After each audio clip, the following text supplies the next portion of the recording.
The US and India are among the world's leading countries with democratic forms of government. And here in the US, our democracy, which includes much debate about many issues, sometimes features political leaders in the US making comments about democracy in India. And that has sometimes provoked a crisp response from the External Affairs Ministry, perhaps pointing out that there are members of the Indian diaspora in the US that might have concerns or complaints about racism or about gun violence. I wonder how you think about that dynamic and what potential possibilities you might see for constructive dialogue between the US and India on these issues? You know, there's one, the reality, and two, the handling of the reality.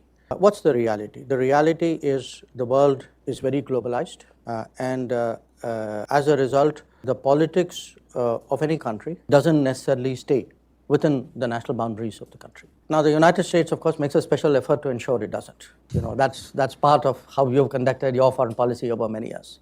Now, as in a globalized era where there are also global agendas, there are players who like to shape not only the politics of their own country or their own region, but try and do it globally. And you know, social media, economic forces, financial flows, all these give you opportunities to do that. How do you shape the narrative? So you have a whole industry here, okay?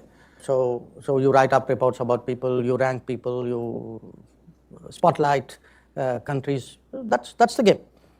Now, as I said, that's the reality. So what happens with that reality is it's part of the overall competition, a competition among countries and competition among political forces. And when it is a competition, you expect others to do what they will, and it's your right to do what you will. And that's playing out in a way. But if you look at a state-to-state, government-to-government level, we think it's important that democracies are mutually respectful.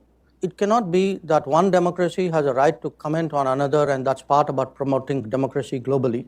But when others do that, then it becomes foreign interference. You know, foreign interference is foreign interference, irrespective of who does it and where it is done. So it's a testy area.